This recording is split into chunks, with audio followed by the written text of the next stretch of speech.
Here. This is Dorado. This is second map of this set, and C9 is up 1-0 because of a very good hold on start. I mean, there's a lot of flanking positions on Dorado.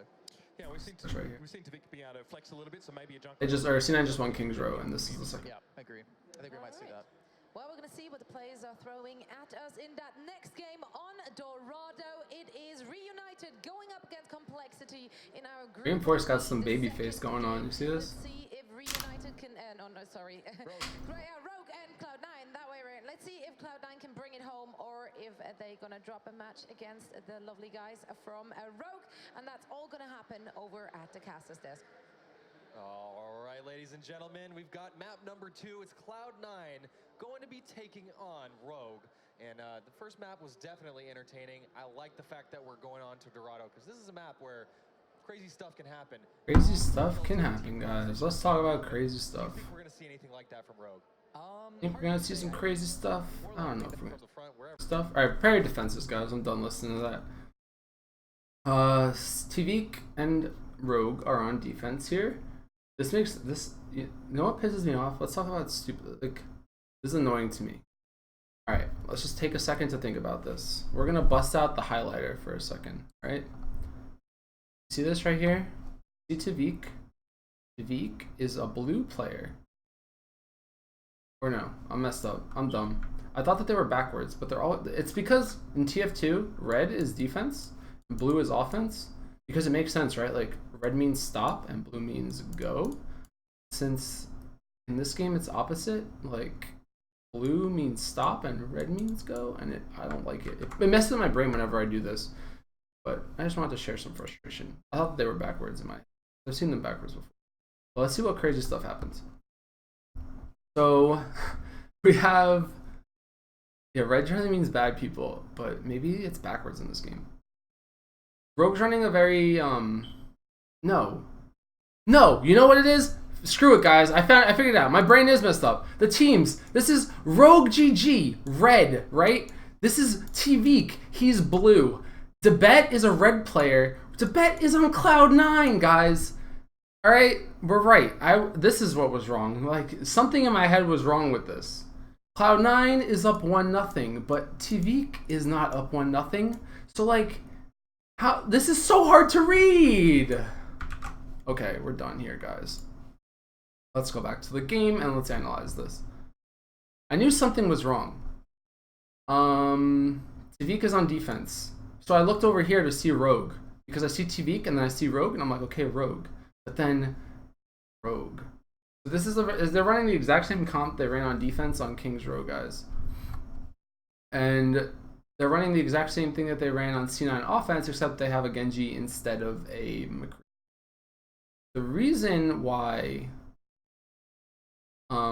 this is good, or the reason why Genji is pretty good on this map, and McCree's not as good, I guess, or like why you might want to run a Genji instead of a McCree is because like this back wall is super hard to defend, while also defending these two chokes. And getting a McCree up the ramp or down the ramp into an enemy McCree that can just like hold this area right here, it's a little bit harder. Where they're coming from. This is just, all they're doing is saying like, okay, we're just going to run the Genji. Coach/manager role where they can go over a lot of VODs and work on critiquing, you know, small mistakes. I mean, I know Jason liked to talk about Too Good leaving Rogue, but I think it was more of Rolf Gator. When Rolf Gator left, you know, he left with IDD QD. Alright, I'm not gonna like throw any shade or anything, but like there's so many better things to talk about right now than Raffle Gator. I think he was a huge impact on that team, and of course I don't think Cloud9 has ever had that super in-depth coach/manager that could help them. So I think both these teams would do a lot better with somebody in that position, but even just let alone by themselves, they are showing that they are a force to reckon with, and they need to come out with the win, because once again, you do not want to get second place in this group. You do not want to play. No, absolutely. Envious is waiting in the wings, of course, in the upper bracket. I'm trying to get hired right now, actually. If you guys want to message your local Faceit admins to get me at E-League, feel free. But, Therefore is just taking control of this upper area. It's a little bizarre to me that Rogue doesn't try to hold the choke. It's pretty easy to hold, or like to hold the upper to get like some spam down. Because you're kind of letting C9 walk in here with full heal. for full or full heal on his shield. So they let this is still, oh no, it's not backwards anymore. This switch. They let Surefour go up top for free, but I don't know if he needed to be able to get all that read. And now there's like a decision making process here. Like if you're, do you want to bum rush the choke, which is kind of hard to do, but they don't have the greatest spam on Rogue. They have like the Reaper to shoot down and like McCree. So it's not the hardest. Like they're not fighting into a Symmetra, they're not fighting into a Junkrat. The choke's pretty safe, especially since they have the Zarya to like get people through the choke for free. But most teams will try to take the high ground and push from this upper ledge instead of coming from the low ground, which is, it's just easier to shoot down than it is to shoot. Side at the Sing, you have your full force coming with the payload, constantly taking ground. I like this more than traveling. The card heals you too, so let's think about that. Left side, go underground, pop up over top on that left side. I don't know which one I'm analyzing after this. If you guys have one that you want to watch, I'm down. I don't really care.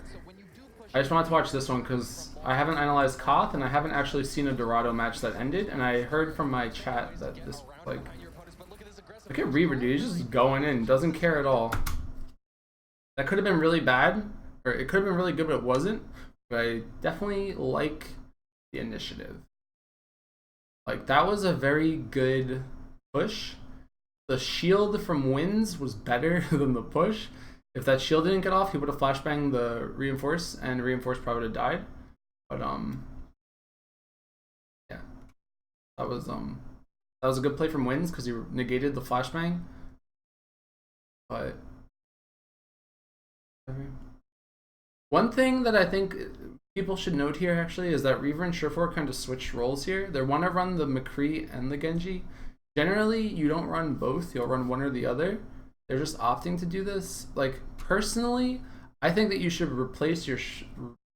I think you should replace the McCree with the Genji if you're going to run a Genji. Not like... Don't run Genji McCree. Run, like, Genji Reaper, Genji Roadhog, something that can, like, combo or do more burst damage, because they don't have a lot of burst on C9 right now. Like, I think the Genji still has the dash combo, so he still has good burst, but you're running Genji into Reaper and into Flashbang and into Zarya bubbles and into like Discord orbs and Reapers that can like shift out of damage.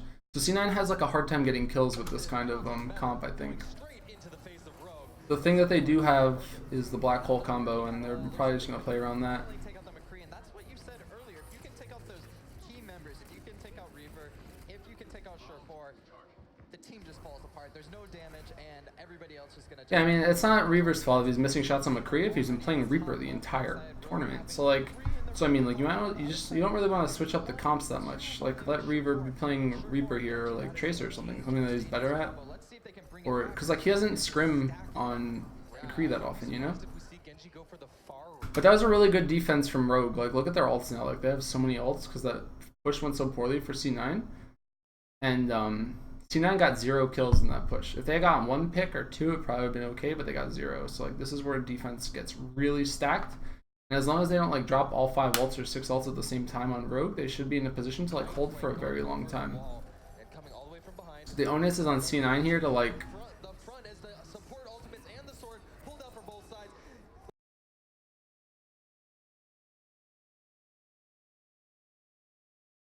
I don't really agree with this. Like parts of this. I don't know how they kill Tvik. I don't want to talk about Tvik. I just want to talk about the general philosophy of what just happened. C9 should know that they're at defensive disadvantage. They get a fat Earth Shatter off though, and that's huge. It looks like they got an Earth Shatter off. But I probably would just pop Dragon Blade and just tried to force out ults from Rogue. Like if you pop Dragon Blade with Drop the Beat, they didn't even pop Drop the Beat. If they just drop Dragon Blade there and just dive the Zenyatta or something, like they can pop out Transcendence. If you force out Transcendence, you're gonna win. You have Zarya. They're just throwing everything, including the kitchen sink here, and they don't need to. They just got black hole. Don't throw your black hole. Kakai's like kind of, I think like the nerves are getting to him here or something, because if he had just saved his ult, they'd have it for the next fight. But he trades.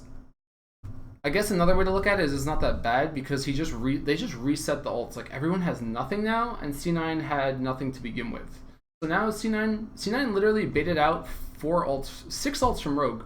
Rogue used everything in that fight, so I guess it's not that bad that Kai dropped his black hole because he wound up trading his black hole for like a transcendence, and I guess the high noon went off. But C9's in a pretty good position now when Kai lives because they'll have dropped the beat. Rogue won't have anything. Look at that! We didn't catch it on stream, but there was a massive graviton surge. Gonna get 4 or 5 kills in just a matter of a second. Yeah, that's a Kappa clap. But yeah, so they traded. C9 was at such a bad disadvantage there that I'm surprised that they got so much out of that. That was huge. The black hole forced out Unko's ult, and Unko's ult is like really the nail in the coffin. Like if you're playing defense and your Zenyatta has ult, you're in pretty good shape to like not lose immediately.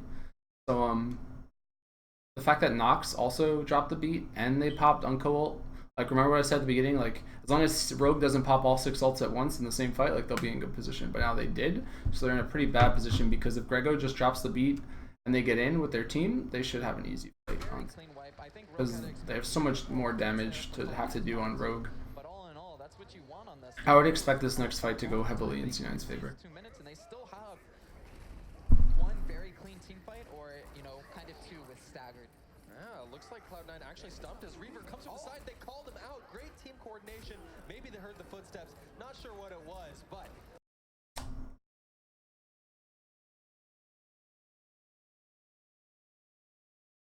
That drop the beat got nobody. Why? Like nobody. Like absolutely nobody got dropped the beat. Like Reaver was in house, he didn't get it, and he died.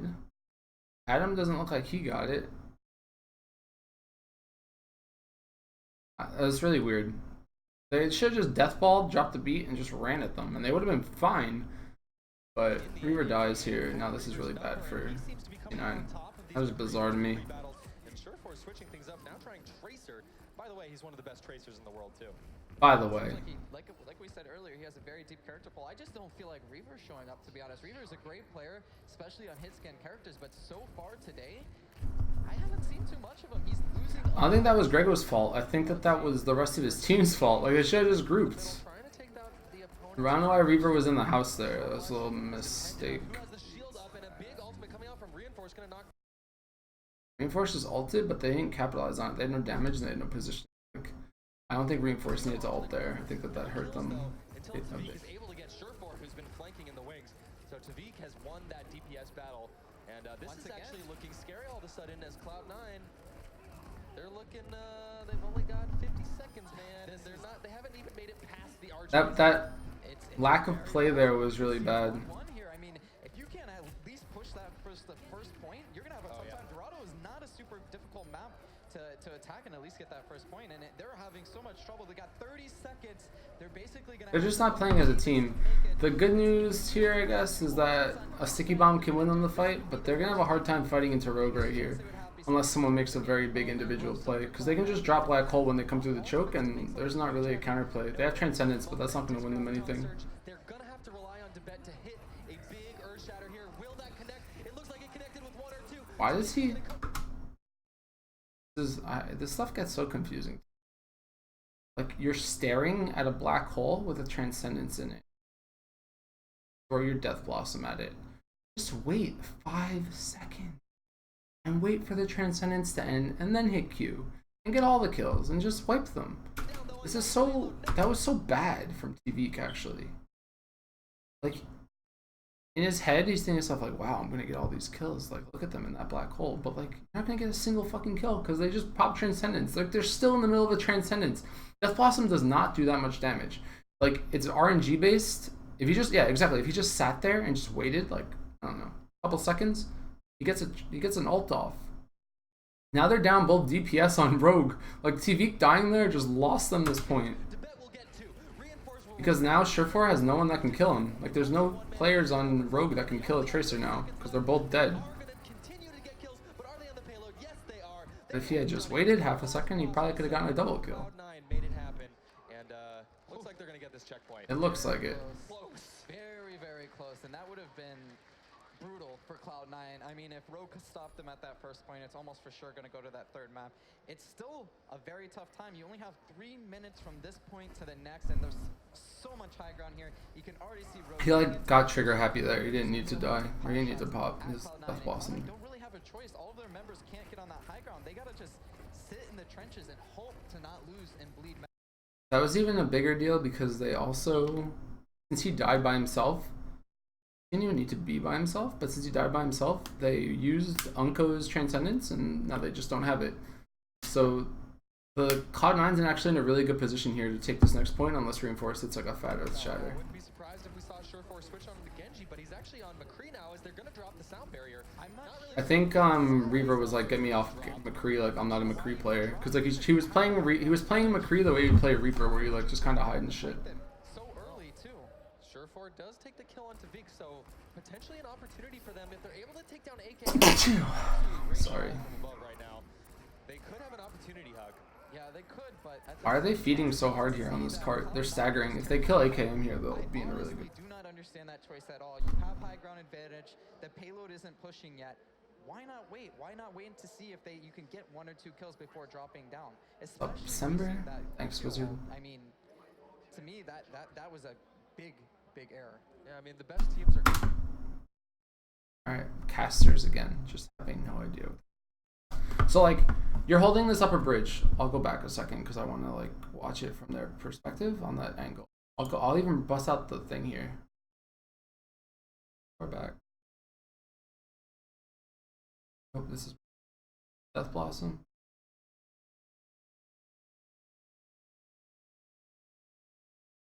Alright, let's watch Tavik blow his Death Blossom again. 750. I need to go like 753.30. They're just going to be able to take pot shots at Cloud9, and Cloud9 don't really have a choice. All of their members can't get on that high ground. They got to just sit in the trenches. Alright, so let's talk about this. Lose and bleed members out. The cart is still in the choke. The cart has not moved. They capped it, and the cart's sitting there. It's not doing anything. The cart's just sitting there. So if you're in Rogue's perspective, right? If you're in Rogue's perspective right now, the cart's just sitting there. You have height advantage, and you're down ult advantage. Like, you know that you just lost that last fight, so you're probably down ult advantage.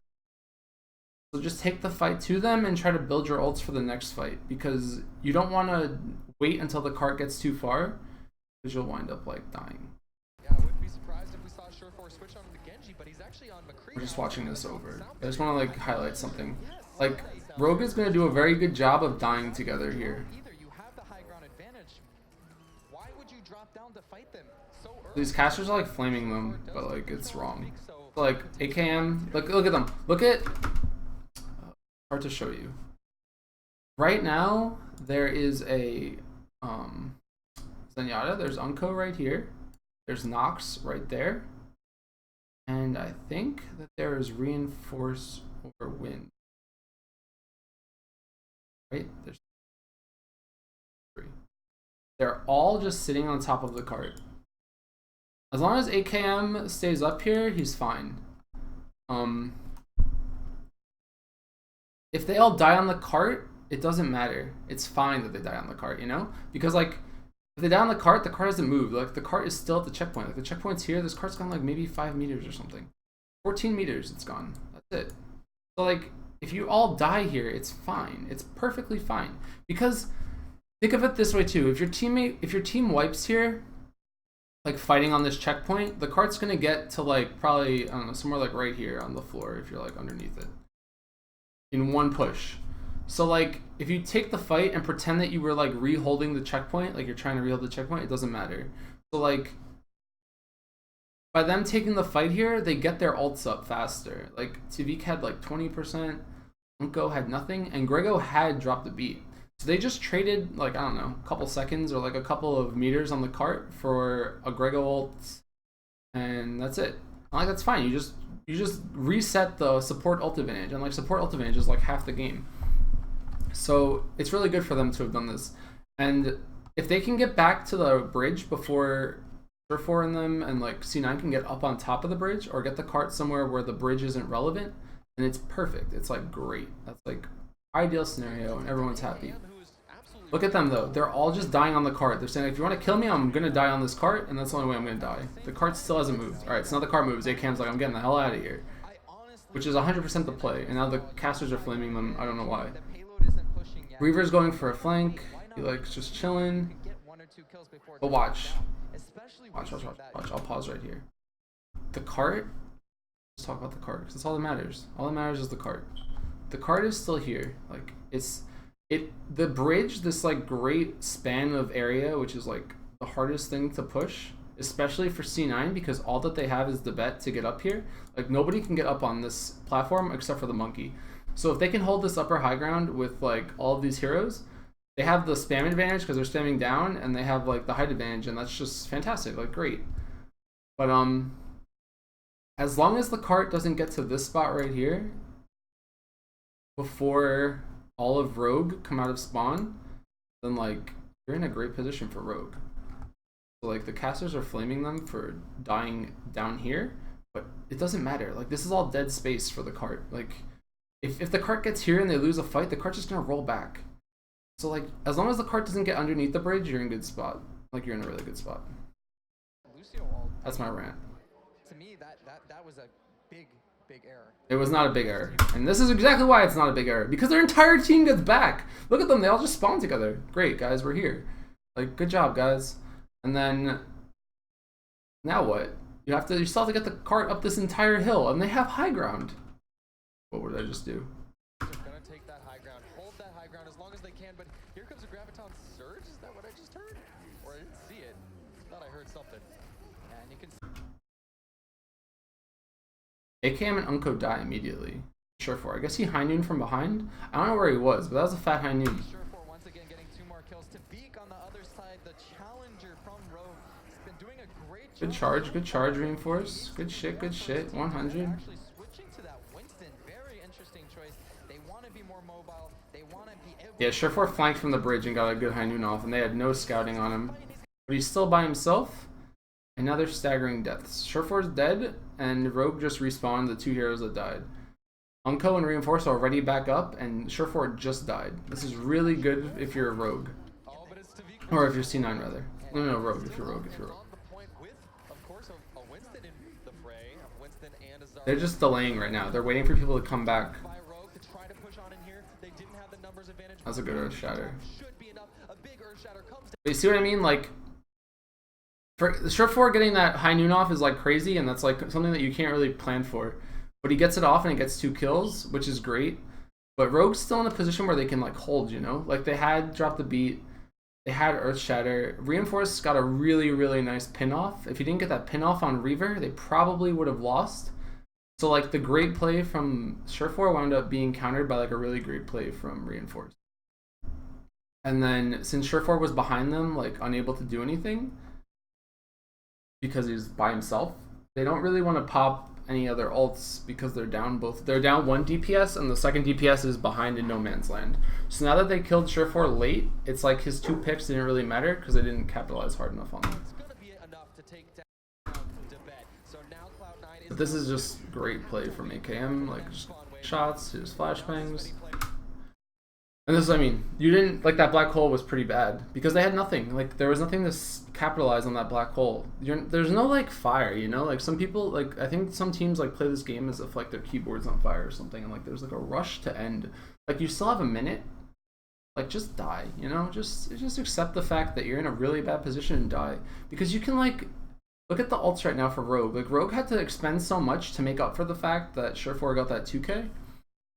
That, like, if they had just saved the black hole here, they could have, like, just gone a really easy black hole into High Noon into Death Blossom or something, or just a black hole into Death Blossom, and then pop Transcendence against Tuvek's Dragon Blade, and they would have been okay. I mean, it's, you don't know all this. Someone has to be keeping track of ults on C9, but the black hole with no damage is never the play, you know? It's not gonna happen. It's just not gonna be a thing. They just use gravitation, and But now look at how much room that was just a wasted ult. I mean, there was nothing there. Rogue They has. didn't have the damage. They already lost both. Have a damage lot. scores. I feel like They're just going to take the high ground again. sometimes they Heart still hasn't capped. they're having a tough Didn't matter that they lost the fight in the At this choke. point, even, it's gonna be really tough on Dorado. Well, this is weird because like half the team's still climbing these stairs and half of them aren't. I mean, if Surefour's gonna play Genji, He's in an awkward position. They should have been faster about that. at this point, but it looks they lose, it's literally because of that. Trooper now down and out though. Reaver will take one, but Reinforce responding with two. And this is a recurring story. We've seen both tanks for both teams getting a ton of kills here on Dorado. Thanks, Neuron, dude. Surprising. Once again, I would just want to say, Reaper, I don't feel like he's playing up to his potential. He's a great player. Look at Tibet getting a lot of kills. Now Winston. AKM went nuts today, dude. Yeah, but making it happen. But 1 second left. They're going to be able to jump on in the last possible second. But do they have enough of an advantage? Tavik is behind with the Harmony Orb, which is a scary. That fight was just really scattered from Rogue. Like, I don't know if they're gonna cap here or not, but they probably shouldn't. There's going to be a sound barrier as well from Rogue, and Rogue wants to stop this here and now as Winston goes. Rogue almost lost because of their positioning. Like, half of them went up to try to defend the high ground, half of them were still walking back. That was just a good defense. I don't know. They played it well. Like, they did everything they had to do. C9 should have just held that black hole. I think it would have made their life a little bit easier, but that was just like the end of the... That was like the last thing that could have gone wrong, you know? They got to feel really nice about this. They disallowed Cloud9 from even getting to the second point. And guys, remember, this is Rogue's map choice, so of course they have practiced this one. They feel. Is this a real Ana pick or is this a troll Ana pick? Like, I can't even see anything. We'll see. Rogue straight nutty. Yeah, Rogue's playing really well. Like, Reinforced clutched with that in actually, and Tavik's like doing. I mean, Tavik's just consistently good. He threw the first hold. They could have held the first point if he didn't pop that Death Blossom, maybe. But the European teams seem to favor it, and Rogue is a team that plays well on King of the Hill too. So they're showing assemble your heroes, dude. This like triggers me more again. That like they're showing assemble your heroes, but they're staring at a point that's not even getting fought at. Like I'd be more like I really just want to see what's going on the first point and like where Cloud9's positioned. But let's talk, I guess. Cloud9's running the exact same shit they've been running the entire time. No surprises. Same comp. Standard. McCree, Reaper, Zarya. Straightforward. Rogue is doing what I think teams should be doing, and I see like NRG make this mistake, or like they do it. They run like 2 supports and an Ana. I think you should do it the way Rogue is doing it with Lucio Ana instead of like Lucio Zenyatta Ana. I think Lucio Ana is way stronger than Lucio Zenyatta Ana, and like the reasoning behind that is because like if you're popping 3 heals at the same time, all 3 of your support ults are just going to be slower. It's better to have drop the beat and Ana ult than it is to like have drop the beat Transcendence and Ana ult. Like where's your damage coming from at that point? You have to like run a McCree and like a Reaper, I guess, and like I don't like it. I'd rather like have the opportunity, like I'd rather have the option of a 3rd damage dealer than like a 3rd support. Like Zenyatta does damage. Or it's not as big as like a but Ana is like a straight counter to the black hole counters. So like if you drop a black hole and you pop an Ana ult on top of the black hole, the Transcendence coming out from the defense can't do anything. And I think that that's like a really, really big thing for offensive teams. That's why I think Ana is probably strongest on offense, because she removes the ability for like Transcendence to save your team from like black hole combos. I mean, you have to hit your ult or you have to hit the nuke or whatever, but it's not that hard to hit the nuke. really confuses me when they pick this. But Dragon Blade in this patch, the 8-second Dragon Blade with an Ana ult is like probably the scariest thing in the game. So We have not seen her too much. it's good. This is I mean it's good, and the reason why they're probably afraid of it, or the reason why they're doing it, is because all they have to do is get to the second point, and they're probably pretty confident that they can do that. The second point of this map is actually just really good for Ana too, because it's just a big sightline. It's almost like a guaranteed wipe, or at least 1 or 2 kills. Yeah, I mean what they're probably trying It's like a guaranteed wipe. If it was a guaranteed wipe, people would always run it. Nano boost up, and we have The only counter to Ana boosted anything right now, I think, in this game is Earth Shatter. If you see an Ana and your team doesn't have a Reinhardt, you're in for a bad time. This game's gonna come down to whether or not Unko gets his ults. If like Unko and TV can get their ults before the bet, like C9's about to get. Genji blade up. C9's about to get it. Like they're gonna get shoved in pretty hard, I You can think. actually unsheath the Dragon Blade and put the Nano Boost maybe on the Reinhardt or something, and it's a really tough proposition to stop that. But they might also just pop Ana ult on the Reinhardt. Like Have a you can like pop Ana ult, Reinhardt can charge in and swing. build her ultimate, Or like Reinhardt can Earth Shatter, then you can Ana ult the Reinhardt, then Reinhardt gets another Earth Shatter because he did so much damage, and then like you just wind up in like this cycle of Ana ults and Earth Shatters, and it's like pretty scary. yes indeed it is. Yeah, and it's very dangerous too. Tavik on this Genji proving that he is a force to be reckoned with. He has done a great job so far. Like Ana and Zenyatta kind of counter each other because like you kind of want Discord to kill whatever's Ana ulted. But, like you don't really want to pop Transcendence into Ana nukes. Like there's good interaction there, I guess. Push back just a little bit, and he will take a flanking angle once again. We'll see which does. But yeah, if you're in Rogue's position right now, you kind of just want to take it slow until you can build Ana's ult. And Ana's like got it really fucking fast, guys. Like they're only 30 seconds in and she's about to have it. Sitting all the way in the back here. That means that back to the drawing board for Rogue. They do have It's not back to the drawing board at all. Look at this shit. This is crazy. This is nuts. Like, I mean, like you see this shit? It's 45 seconds in and this Ana has ult. C9 has nothing. C9 got the kill and C9 has nothing. Like they can take a really easy fight right here if they just pop Ana ult into a reinforced and like speed boost it or something. Like it's super scary if they just do that because like they don't even have like they could probably get a second Ana ult if they just use it right now before C9 gets like the right ults to counter it properly. They're just like this is wasted time and you just want to go. Just use it and go. There it is. Just go. Just no waiting. Just get the fuck in.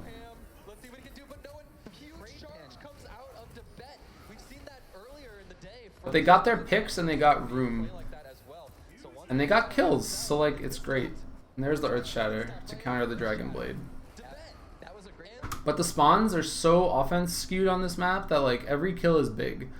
I would expect C9 to lose here just because like of how like even though Rogue's dying later here a little bit, or like they're trading, Rogue is just closer to the cap point than C9 is when the spawns come up. Right there, he stopped 2 ultimates single-handedly. Yeah, they tried to keep the Genji blade up. They even Zarya shielded, but it wasn't enough. Actually, Zarya's gonna pop. They're just popping ults here, like screw it, we're just gonna end this cap. It's good. They're gonna get time and like it's fine. He didn't need to. He probably didn't need to black hole there, but it closes out the point and it just gives them more time to work with. Yeah, crazy stuff to bet. But that goes back to like you want to use your ults fast when you get them, especially when you get them fast. If you get your ult first in a game, generally you want to use it immediately. It's hard to tell sometimes when you're but like if you're having an off the walls game in a pub or like in a match or a scrim, and like you're playing like a hero that generally doesn't build their ult really fast, but you're just playing really well, then you should use it as fast as possible because the odds of a counter player are a lot lower. Like the fact that they had Ana ult that fast meant that there was no potential Earth Shatter or like black hole to stop it.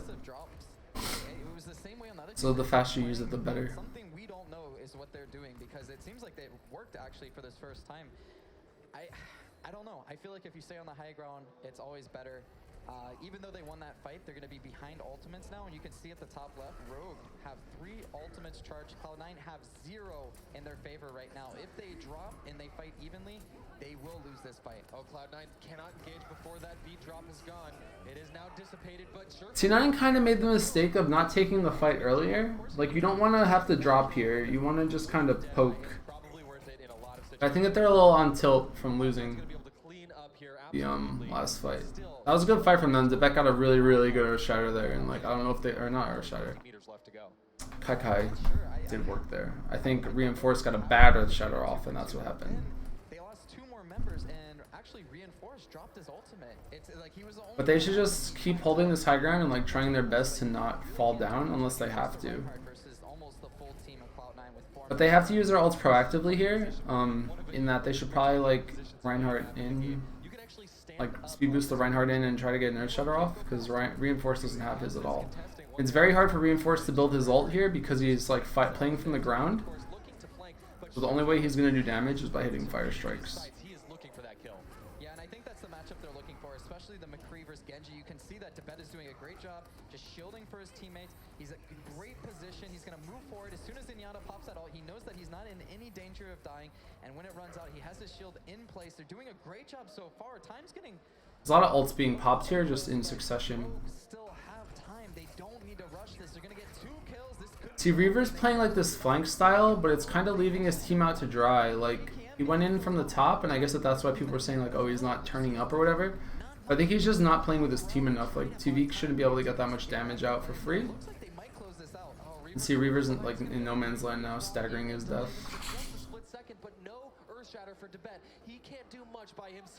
They just got like caught out of position. That was just really, really straightforward play from Rogue. Saying like, what we're doing. They just went in and like, but they had such a huge advantage from that end at the beginning. I did not expect this match to be that close. But Cloud9, yeah, I mean that was that. I don't know. You can see them over there. They're talking right now. They're not sure what happened there. Discussing. I'll be right back though. I have to